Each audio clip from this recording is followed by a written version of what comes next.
안녕하십니까 당원동지 여러분.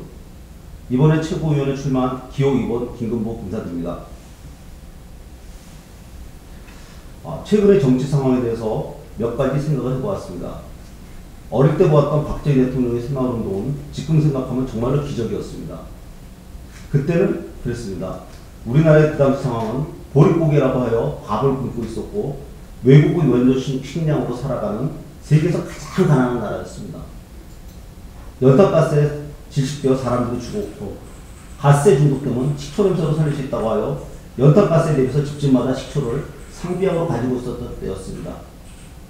당시 사람들은 자신의 배고픔을 참아가며 우리 후손은 배고프지 않게 해야겠다, 많이 가르쳐서 훌륭한 사람이 되게 해야겠다며 꾸준히 더 마다하지 않았던 불굴의 생존 정신이 있었습니다.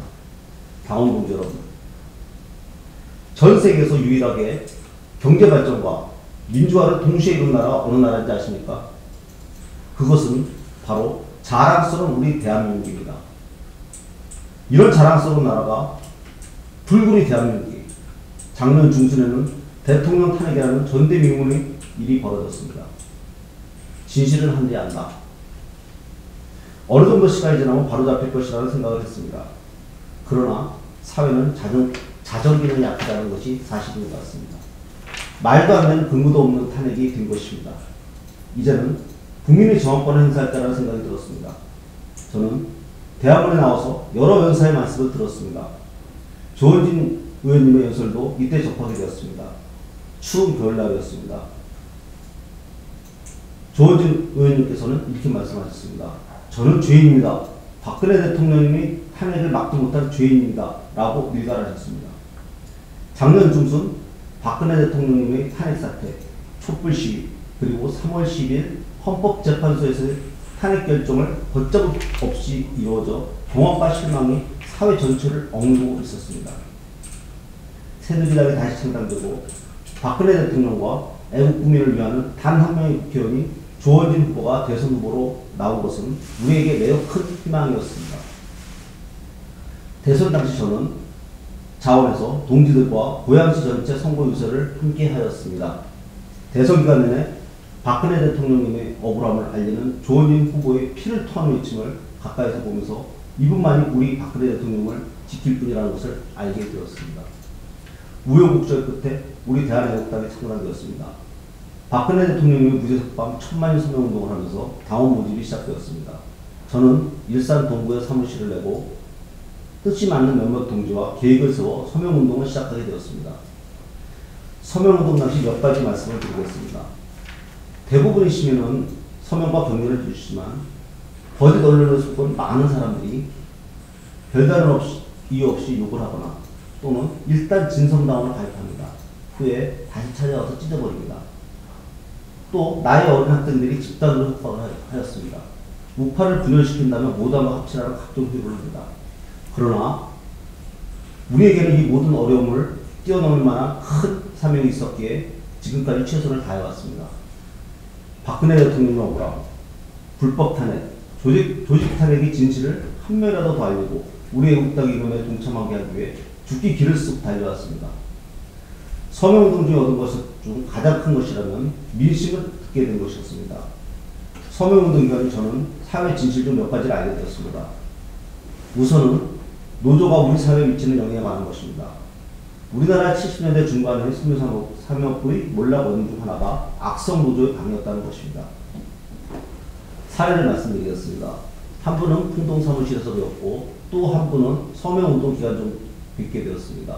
두 분 다 약 400인 정도의 기업체를 운영하고 있었는데 어느 날 직원들이 출근부에 서명만 하고 보이지 않았다고 합니다. 며칠이 지나서 그 이유를 알게 되었는데 뒷산에서 서울에서 온 노조 사람들과 회의를 한다는 것을 알았답니다. 그 이후 시위만 하고 일은 안 하여 생산할 수 없었고 임금은 계속 지출되어 어쩔 수 없이 사업장 폐쇄를 하게 되었다고 합니다. 제가 여쭤봤습니다. 지금은 이탈리아 섬유산업이 세계 최고라면서 고가의 상품이 나오는데 당시 우리나라는 어땠나요? 그분의 대답은 생지 품질은 대등하였고 나염에서는 좀 뒤지었다고 합니다. 악성적인 노동운동이 이렇게 국가 경제를 흔드는 것입니다. 저는 1979년도 노동운동 포스터를 본 적이 있습니다. 그 당시에는 한 손에는 총을 들고 한 손에는 연장을 들고 국가를 지키면서 생산을 하자는 것이었습니다. 지금의 노동운동과는 전혀 다릅니다. 그 당시 노동운동에는 애국심이 있었습니다. 지금은 국가를 지키는 것도 없고 일하자는 것도 없어지고 오직 노조원의 사익을 위한 투쟁만이 남았습니다. 이제는 국민의례도 거부하는 불법 노조 활동은 절대 용납할 수가 없도록 제도화해야 합니다. 다음은 교육과 직군 탄핵과의 문제입니다. 어느 분이 교육이 잘못되어 탄핵까지 왔고 앞으로도 국가의 걱정이 된다고 말씀하셨습니다. 그것은 저도 수년 전부터 느낀 문제라 가슴에 와닿았습니다. 특히 초등교육은 한나라 시스템, 즉 인성교육의 문제입니다. 초등교육은 우리 사회의 구성원으로 기본이 되는 민주국민으로서의 인성을 성립시키는 과정이고 다음 세대의 사회를 살아가는 기초를 배우는 과정인 것입니다. 교육은 백년대계라고 합니다. 국가의 백년을 바라보고 움직여야 하는데 어느 날 정권이 바뀌고 하루아침에 지금의 탄핵 사태처럼 갑자기 교육이 바뀌었습니다. 온 여론이 적폐의 대상으로 학교 선생님을 공격하였습니다. 선생님들을 오로지 천지만 바라는 파렴치한으로 몰기 시작했습니다. 교권이 무너지고 선생님에 대한 존경심은 완전히 말살되었습니다. 사실 1960년대부터 1980년대의 초등교육계는 나름 자존감이 있는 그룹이었습니다.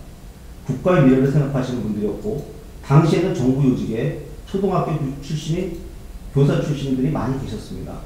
그러나 졸지에 선생놈, 돈만 바라는 파렴치한을 몰면서 많은 선생님들이 교직을 떠나고 학교에서는 어린이 학생들에 대한 민주시민으로서의 교육은 포기되었습니다. 지금 초등학생이 사회 일원이 되고 그 역할이 끝날 때까지 이 통제불능의 사태는 지속될 것입니다. 이제 부서질 대로 부서진 교육을 다시 살려야 합니다. 박근혜 대통령이 원하셨던 국정교과서로 교육제도의 재편이 시급합니다. 그리고 우리 국가를 발전시키고 선진국 국민으로서의 마음 자세를 바로 세우는 데 도움이 된 국민교육 헌장을 다시 부활해야 합니다. 또한 대학 입시제도 체력장도 다시 시행해야 합니다. 체력은 한 인간이 평생을 살아가는 데 밑받침이 되는 것입니다. 지금 싱가포르 같은 나라는 여학생도 2000m 달리기 평가를 합니다. 지덕체를 갖추지 못한 기울어진 교육이 좌경화로 발전되어 탄핵까지 왔다는 것입니다. 이번 탄핵 사태는 우리나라 교육이 무너지는 모습과 너무나 유사합니다. 먼저 언론에서 무엇인가 큰 것을 터뜨리는 듯합니다. 이어서 검경은 사람을 적어넣습니다.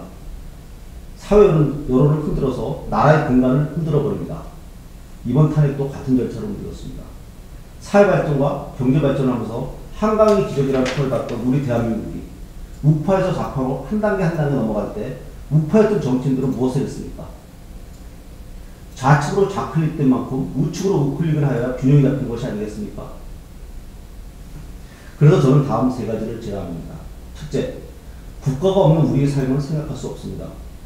교육제도를 비롯한 정치 자경화된 제도는 애국을 중점가치로 하여 즉시 재검토되어야 합니다. 둘째, 대한민국은 1960년 당시 세계에서 제일 못 사는 후진국입니다. 지금은 선진국이 되었습니다. 모든 청소년들이 1년에 일주일 전세계 최후진국 체험을 제안합니다. 셋째, 노조를 지금의 기형적인 모습에서 정상적인 애국 노조로 바꿔야 합니다. 그래야 나라가 바로 섭니다.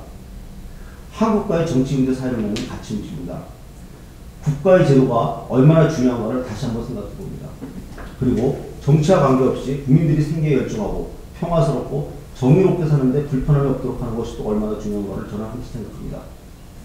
서명운동을 계속하면 할수록 이승만 대통령이 민주주의 정신과 박정희 대통령께서의 부국 근대화 정신, 그리고 박근혜 대통령님의 국민을 사랑하는 마음, 결백함을 더욱 느끼게 되었습니다. 이제 탄핵의 스모킹거리던 태블릿 PC 진실이 세상의 모습을 보였습니다. 불법, 사기, 조작 탄핵이 그 모습을 드러내고 있습니다. 저는 박근혜 대통령께서 무죄 석방이 되는 그날까지 투쟁하겠습니다. 저는 이 위대한 대한민국을 지키는 대한애국당의 건설에 우리 모두 동참을 하고 싶습니다. 애국일의 선봉이 되고자 최고위원회 지원했습니다. 당원 동지 여러분, 저에게 기회를 주십시오. 기호 2번 김건복입니다. 감사합니다.